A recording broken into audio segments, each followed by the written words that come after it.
নমস্কার, ইন্ডিয়ান মঙ্কস পেজে আপনাদের সবাইকে স্বাগত। আজকের আলোচনা ভগবানের লেখা চিঠি থেকে, বিষয় ডোবা থেকে সমুদ্রে, এবং চিঠিতে কিভাবে আক্ষরিক অর্থে অবশ্যই ডোবা থেকে সমুদ্র মানে বুঝতেই পারছেন যে একটা ছোট জায়গা থেকে এক বিশাল মহাসমুদ্র, যার দিক বিদিক কোনো জ্ঞান থাকে না, যার দিকের কোনো হিসাব থাকে না, সেইভাবেই আক্ষরিক অর্থে এখানে অন্তরের ডোবা থেকে অন্তরের সমুদ্রের দিক নির্দেশ করছেন ভগবান। আগের দিন আপনাদের আলোচনা করার সময় বলেছিলাম ভগবান যে চিঠি লিখেছিলেন এখনের স্বামী প্রবুদ্ধানন্দজিকে, আমাদের ইন্টারন্যাশনাল বেদান্ত সোসাইটির জেনারেল সেক্রেটারি থেকেও যেটা বড় পরিচয়, সে ভগবানের বুবাই, ভগবানের প্রিয় বুবাই স্বামী প্রবুদ্ধানন্দজি। তো সেই চিঠিটার সময় বলেছিলাম যে পরের দিন আরেকটি চিঠি নিয়ে আলোচনা করব, যে এই দুটো চিঠিতে এসে আজ আমি থমকে দাঁড়িয়েছি যে 2006 সাল থেকে এই 2024 সাল অব্দি তো কমবার এই বইটা পড়িনি বা ঘাটাঘাটি করিনি যে ইতি তোমাদের ভগবান, কিন্তু এই দুটো চিঠি আমার কাছে এমন ভাবে ধরা পড়েছিল যে মনে হয়েছিল এটা নিয়ে আলোচনা প্রয়োজন, একটা আলোচনা করতে গিয়ে আরো অন্যভাবে হয়তো ধরা পড়ছে। প্রথম দিন আলোচনা করেছিলাম বুবাইকে লেখা ওই চিঠিটি, আজকে আলোচনা করার চেষ্টা করব, কারণ বললাম যে ওই 2006 সাল থেকে 2024 সাল, মানে এতগুলো বছর, প্রায় 15 বছরের বেশি সময় পর যখন কোনো চিঠি পড়তে গিয়ে কোনো মানুষ দেখে যে আরে চিঠিটা তো একদম নতুন, আগে যেভাবে পেয়েছিলাম সেটা তো এই চিঠি নয়, তো সেই মানে যেই চিঠিতে আমূল বদলে, যেমন যেই চিঠি স্বয়ং ভগবানের লেখা, এবং আজকের চিঠিটি লিখছেন ভগবান স্বামী প্রজ্ঞানানন্দজিকে। ভগবান যেখানে এখনকার প্রজ্ঞানানন্দজি আমাদের ভাইস প্রেসিডেন্ট, এবং ভগবানের জীবনীটিও উনি লিখছেন, এবং তাকে যখন মানে তার এখনকার পরিচয় শুনে আশা করি তার আধার কিছুটা বোঝা যাচ্ছে। সেই সময় সে সন্ন্যাসী ছিলেন, স্বামী প্রজ্ঞানানন্দজি হিসাবেই চিঠিটি ভগবান তাকে লিখছেন। এবং এই চিঠিতেও দেখা যায় ভগবান 1999 সালে, যেই সময় তাকে ভগবান বলে ডাকা হতো না, সেই সময় চিঠির নিচে ভগবান বলে সই করেন। কিন্তু এই ঘটনাটা প্রজ্ঞানানন্দজিও ধরতে পারেননি সেই সময়টা, এবং তারপর আবার পরের চিঠিতে ফিরে যান গুরুজি সম্বোধনে, কারণ তখন ভগবানকে গুরুজিই ডাকা হতো। 2003 সালের পর থেকে ভগবানকে ভক্তরা ভগবান না ডেকে পারে না, সেটা আলাদা গল্প, আলাদা ইতিহাস, অন্য কোনোদিন আলোচনা হবে, বা হয়েছে আগে, পরে আবার বিস্তারিতভাবে হবে। আমি চিঠিটি শুরু করছি। গৌর কুমার প্রণাম। সায়ন সূর্যকান্ত রায় গুড ইভিনিং। সুজন বাবু ভালো আছি, নমস্কার সবাইকে, নমস্কার, অনেকদিন পর সত্যি দেখা হচ্ছে। 241 নম্বর চিঠি, 15/3/99, 1999 সালের লেখা চিঠি। তখন আমার 4 বছর বয়স, তো বহু বছর আগের লেখা। প্রিয় প্রজ্ঞানানন্দ, তোর চিঠি পেলাম। এবং এক্ষেত্রে বলে রাখি, প্রজ্ঞানানন্দের সাথে ভগবানের বেশিরভাগ কথোপকথনই প্রচন্ড বৈদান্তিক এবং আধ্যাত্মিক ভাবে হতো। প্রিয় প্রজ্ঞানানন্দ, তোর চিঠি পেলাম, তোর চিঠিতে সঠিক মূল্যায়ন। যে তোর চিঠিতে সঠিক মূল্যায়ন, ভগবান নিশ্চয়ই কোনো বিষয়ে, সাংগঠনিক বিষয়ে বা নিজের বিষয়ে কিছু জানতে চেয়ে পাঠিয়েছিলেন, যেটা আমরা বারবার কোনো ঘটনা ঘটলে আমি চোখের সামনে দেখেছি ভগবান প্রজ্ঞানানন্দজিকে ডেকে পাঠিয়ে জিজ্ঞাসা করেছেন যে তুই কি বুঝছিস বল। অনেককেই জিজ্ঞাসা করতেন, কিন্তু ভগবান জিজ্ঞাসা কর, এই যে তুই কি বুঝছিস বলের মধ্যে ভগবান অন্যরা কি বুঝছে সেটার থেকেও বেশি ভগবান নিজে বুঝে নিতেন অন্যদের আধ্যাত্মিক স্থিতি কোন জায়গাতে দাঁড়িয়ে। ভগবান আমাদের বহু সময় বলতেন তোরা আমাকে চিঠি লেখ, আমরা চিঠি লিখে দিতাম, সেই চিঠিতে ভগবান ধরে নিতেন যে কে কোন জায়গায় দাঁড়িয়ে রয়েছে আধ্যাত্মিক ভাবে, বা ছোট কিছু কথা, এইটুকুই যথেষ্ট ছিল। তো বলছেন যে প্রিয় প্রজ্ঞানানন্দ, তোর চিঠি পেলাম, তোর চিঠিতে সঠিক মূল্যায়ন। এবং প্রজ্ঞানানন্দ যে মূল্যায়নটি করেছেন, বলছেন সেটি সঠিক মূল্যায়ন। প্রবীরবাবু প্রণাম। তোদের দুজনের চিঠি মালিগাঁও পাঠিয়ে দিয়েছি। তোদের দুজনের চিঠি আমি মালিগাঁও পাঠিয়েছি, আর একজন কার চিঠি আমি এটা জানি না। মালিগাঁও অর্থে সেই সময় মালিগাঁওতেও আমাদের বর্তমান যিনি প্রেসিডেন্ট মহারাজজি স্বামী কেশবানন্দজি, তিনি তখন সেখানে রয়েছেন, এবং সেখানে আসামে তিনি চেষ্টা করছেন যেই মালিগাঁওতে, যেই জায়গা থেকে আন্দোলনটা গড়ে উঠলো, সেই জায়গাতে কিছু করার। তোর ভগবান মানুষ থেকে ভগবান হয়ে উঠেছে, এটা ভগবান লিখছেন প্রজ্ঞানন্দজিকে। এগুলো তো বড় ব্যক্তিগত চিঠি, তো এই চিঠিতে নিজের লোকের সাথে নিজের কথা বলা যায়, তো সেই জায়গা থেকে ভগবান বলছেন যে তোর ভগবান মানুষ থেকে ভগবান হয়ে উঠেছে। কেমন ভাবে হয়ে উঠেছে? যে মানুষ থেকে ভগবান তার মানে হয়ে ওঠা যায়, কিন্তু কেমন ভাবে যায়, সেই পথটা কি? বলছে তোরাও হবি। বলছেন না, এখানেই ভগবানের ভীষণ বিউটিটা। বলছে যে তোর ভগবান মানুষ থেকে ভগবান হয়ে উঠেছে, তোরাও হবি। তার মানে এটা এইটার একটা পথ আছে। বলছে সেই পথটা কি? তোরাও হবি। এর চেয়ে বড় হওয়া নেই, যে এর থেকে আর বড় হওয়া যায় না। কারণ ভগবানের কাছে সব আছে, তিনি সর্বকামাপ্তি। যখন সমস্ত চাওয়া শেষ, তখনই সে ভগবান। বা ভগবানের অন্য সংজ্ঞা আছে, সেখানে বলছে যিনি পরিপূর্ণ ঐশ্বর্য, পরিপূর্ণ শ্রী, যার মধ্যে পরিপূর্ণ যশ। ভগ অর্থাৎ 6টি ভগ, 6টি ভাগে যেখানে বিভক্ত করা হচ্ছে, এবং সবগুলোই তার মধ্যে পরিপূর্ণ। পরিপূর্ণ বৈরাগ্য, তার মধ্যে পরিপূর্ণ জ্ঞান, তার মধ্যে পরিপূর্ণ ঐশ্বর্য।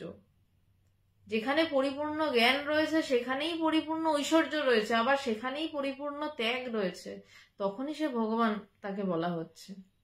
ভগবান মানে খুব একটা সহজ কথায় নয়, যে সেই নিরাকার ব্রহ্ম যখন আকারিত হয়ে পৃথিবীতে নামছেন, তখন বলছেন তোরাও হবে। এর চেয়ে বড় হওয়া নেই, প্রার্থনাও নেই, প্রাপ্তিও নেই। বলছে এর চেয়ে বড় হওয়া নেই, তার কারণ প্রার্থনাও আমার এর থেকে বড় হওয়ার কিছু নেই, কারণ প্রাপ্তিও নেই। কারণ পাবো কি? আমার পাওয়ার কোনো ইচ্ছাও নেই, চেষ্টাও নেই। পেতে গেলে তো একটা ইচ্ছা নামক চেষ্টা লাগে, তারপর নয় বাইরের চেষ্টা আলাদা, ইচ্ছাটা তো লাগে যে আমি পাবো। বলতে সেই ইচ্ছাও নেই, চেষ্টাও নেই। বাইরে থেকে দেখতে গেলে মরুভূমির মধ্যেই আছি, বাস্তবে কিন্তু অন্য কথা বলে। বাইরে থেকে দেখতে গেলে মরুভূমির মধ্যেই আছি। ভগবান কি তখন রাজস্থানে? না, তা নয়। মরুভূমির মধ্যে আছি মানে জগতেরই মরুভূমির মধ্যেই রয়েছি।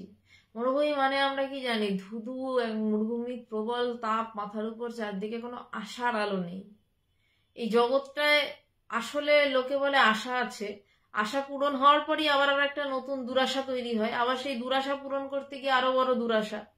তো এই পূরণ করার খেলায় মানুষে ওই আলে আর মরিচিকার মতন এই ধরছি এই ধরছি এই ধরছি। সৌমদীপ কাকা নমস্কার। এই ধরছি এই ধরছি করতে করতে মানুষ ওই দৌড়ে যায়। তাই বলছেন যে বাইরে থেকে দেখলে মনে হবে দেখতে গেলে মরুভূমির মধ্যেই আছি, বাস্তব কিন্তু অন্য কথা বলে। লোকেরা বলবে এটাই বাস্তব, ভগবানের বাস্তবটা কিন্তু অন্য। বলছে ভগবান তার প্রিয় শিষ্যকে বাস্তবের বিষয়ে লিখছেন, যে বাস্তব কিন্তু অন্য কথা বলে। ব্রহ্ম হয়েই তো আছি, বলছে আমি তো হয়েই আছি। তাহলে আর জগৎ কি, আর বাইরের মরুভূমি কি, তা সেখান থেকে আমার প্রাপ্তি আমার কি প্রয়োজন, তার প্রার্থনারই বা কি প্রয়োজন? এই শরীরটার আদর বা কিংবা অনাদর হতে পারে। ভগবান লিখলেন না যে আমার আদর কিংবা অনাদর হতে পারে, বলছেন যে এই শরীরটার আদর হতে পারে কিংবা অনাদর হতে পারে, দুটোর যা খুশি হতে পারে, তাতে আমার কি? দুর্ধর্ষ লাইন। বলছে এই শরীরটার আদর হতে পারে, অনাদর হতে পারে, তাতে আমার কি?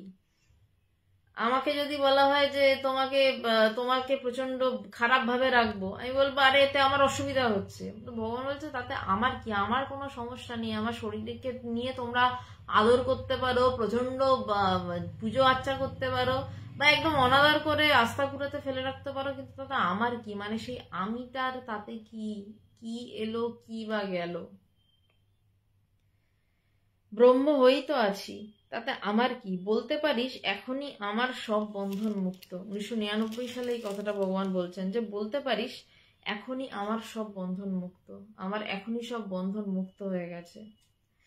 বেদান্ত সোসাইটি আমার সোনার শেকল ছিল, সেটাও ছিঁড়ে বেরিয়েছি। বেদান্ত ইন্টারন্যাশনাল বেদান্ত সোসাইটি ভগবানের ভীষণ প্রিয়, এবং ভগবান নিজের হাতে তৈরি করেন। ভগবান এখানে এসে কি বলছেন? বেদান্ত সোসাইটি আমার সোনার শেকল ছিল, সেটাও ছিঁড়ে বেরিয়েছি। বলছে ওটা আমার কাছে শেকল দু রকমের হয়, একটা লোহার শিকল হয় আর একটা সোনার শিকল হয়। সোনার শিকলে বাঁধা পড়ে পাখিকে বেঁধে বল, বা পাখিটাকে সোনার শিকলে বেঁধে রাখলাম, আসলে তো একই ব্যাপার, পাখি উঠতে পারছে না। তো বলছে ভগবান যে বেদান্ত সোসাইটি আমার সোনার শিকল ছিল, যে ভাবতাম ভীষণ ভালো, কিন্তু সেটাও আমাকে উঠতে দিচ্ছিল না, আমাকে বন্ধন মুক্ত হতে দিচ্ছিল না, এটা দায়িত্ব চাপা পড়া ছিল, যে সেটাও ছিঁড়ে বেরিয়েছি। এই শিকল ছিঁড়তেই প্রচন্ড শক্তি লেগেছে।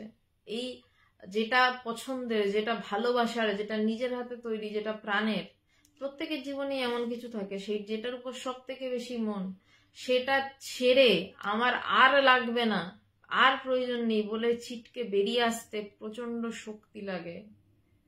যেটা নিজের, অন্য কিছু ছাড়তে বেশি শক্তি লাগে না, নিজের সব থেকে পছন্দের অভ্যাসটি ছাড়তে বড় শক্তি লাগে, কারণ সেটা খুব সোনার শিকলের মতন আমাকে আষ্টে পিষ্টে জড়িয়ে রাখে। বলছে এই শিকল ছিঁড়তেই এক প্রচন্ড শক্তি লেগেছে, তাই সুগার বেড়েছে। এখন তো আমি শেষ দিনটির অপেক্ষায়। আচ্ছা, এখন তো হ্যাঁ, মানে বলছেন যে তো মা কবে ডাক দেবেন? শঙ্করাচার্য একদিন ছুটি চেয়েছিলেন, তাই তবে আমার তো ছুটি মা দিয়েছেন। আমার ছেলেরাই আমার বার্তা বহন করে চলেছে, এতটা ভাগ্য কটা মহাপুরুষের হয়। বলছেন যে আমার ছেলেরাই আমার বার্তা বহন করে চলেছে, এতটা ভাগ্য কটা মহাপুরুষের হয়। ভগবান যেই সময় চিঠিটা লিখছেন সেই সময় অলরেডি 5 জন সাধু ভগবানের তৈরি, এবং তারাই ভগবানের কথা নানান জায়গায় বলছে। ভগবানের কথা অর্থে বেদান্তের কথা, যে ঈশ্বরকে ভালোবাসা যায়, ঈশ্বরকে নিয়ে বাঁচা যায়, ঈশ্বরকে নিয়ে সংসার করা যায়, এবং তুমিও ঈশ্বর হতে পারো। শেষের কথাটা হচ্ছে এটা, যে তুমিও ঈশ্বর হতে পারো। বলছে যে ছেলেটাই আমার বার্তা বহন নিয়ে করে চলেছে, এতটা ভাগ্য কটা মহাপুরুষের হয়। হচ্ছে এতটা ভাগ্য কটা মহাপুরুষ নিয়ে আসে। তোদের লেখা চিঠি আমি পাচ্ছি। ঠাকুর রামকৃষ্ণদেব তো স্বামীজিদের কোনো কাজকর্ম দেখে যেতে পারেননি, এটা সত্যিই বড় দুঃখের ব্যাপার। মানে স্বামীজিরা এত বড় কাজ করলেন, ঠাকুর অবশ্যই অলক্ষ্যে দেখে নিশ্চয়ই খুব আনন্দ পেয়েছেন, বা ঠাকুরই কাজটা করিয়েছেন, কিন্তু ঠাকুর সামনে থাকলে সে যে আনন্দ কাজটাকে ঘিরে হতো, সেটা তো আর হয়নি না। তো তাই বলছেন যে ঠাকুর রামকৃষ্ণদেব তো স্বামীজির কোনো কাজকর্ম দেখে যেতে পারেননি। তুই বল, এর চেয়ে বড় পাওয়া আর কি থাকতে পারে? প্রজ্ঞানন্দজিকে বলছেন যে আমার ছেলেরা আমি যা বলেছি সেই কথা নিয়ে জীবন কাটাতে রাস্তায় বেরিয়ে পড়েছে এবং সেই কাজটাই করছে, এর থেকে বড় পাওয়া আর কি থাকতে পারে? তোদের বড় হওয়ার ইতিহাসটা সবাইকে ডিঙিয়ে যাচ্ছে। এই যে তোদের বড় হওয়ার ইতিহাসটা একদিন সবাইকে ডিঙিয়ে যাচ্ছে এখনই, কারণ সেটা ভগবান বসে দেখছেন। আমি যা চাইছি মা তো তার চেয়ে অনেক বড় করে দিচ্ছেন। বলছেন আমি যেটা চাইছি মা তার থেকে অনেক বড় করে দিচ্ছেন। এর ডোবা থেকে তোদের সমুদ্রে এনে ফেলেছে। কোন একজনের ডোবার কথা বলছেন, যে সেই জায়গাটির নাম আমি বলছি না, যেহেতু বইতে উদ্ধৃত নেই। বলছে সেই জায়গাটা ছিল একটা পাহাড়ের উপরে ছোট্ট একটা ঘর, সেখানে সবাই থাকতো। বলছেন সেখান থেকে তোদের সমুদ্রে এনে ফেলেছে, এই জগৎ সমুদ্রে এনে ফেলেছে, এবং যেখানে সবাই খুব সঠিকভাবে সাঁতারটা কাটছে। প্রতি মুহূর্তে ঈশ্বরকে বুঝবি। বললেন না যে প্রত্যেক মুহূর্তে ঈশ্বরকে নিয়ে থাকবি, বললেন যে প্রত্যেক মুহূর্তে ঈশ্বরকে বুঝবি। তার মানে ঈশ্বরকে নিয়ে থাকার দিন শেষ। এখন হচ্ছে অনুভব করা যে ঈশ্বর, এবং মজা করা, আনন্দে কাটানো। প্রতি মুহূর্তে ঈশ্বরকে বুঝবি, ভালো থাকবি। আমার কথাটা মনে রাখবি, দুইজনের দিকে খেয়াল রাখবি। তখন প্রজ্ঞানন্দের সাথে আরেকজন স্বামীজিও থাকতেন। সবার সাথে পোস্টকার্ডে যোগাযোগ রাখবি, ভালোবাসা নিবি। যে সবার সাথে পোস্টকার্ডে যোগাযোগ রাখবি এবং ভালোবাসা নিবি, কারণ তখন পোস্টকার্ড ছাড়া আর অন্য কোনো উপায় ছিল না। তো আজকের আলোচনা এই অবধি থাক। এর পরের দিন থেকে আলোচনা স্বামী শিষ্য সংবাদের একটুই বাকি রয়েছে। এরপরের দিন থেকে যে দিনগুলো আলোচনা হবে, মঙ্গলবার এবং বৃহস্পতিবার, মঙ্গল, বৃহস্পতি এবং শনিবার, এই 3টে দিন টানা স্বামী শিষ্য সংবাদ থেকেই আলোচনা হবে। স্বামী শিষ্য সংবাদ শেষ হয়ে গেলে আবার আমরা অন্য বইতে ফিরবো, কারণ খুব বেশি আর স্বামী শিষ্য সংবাদ বাকি নেই, সেটাকে ফেলে রাখার মতন কোনো অর্থ আছে বলে আমার মনে হয় না। আজকে এই অবধি থাকতে হবে। নমস্কার।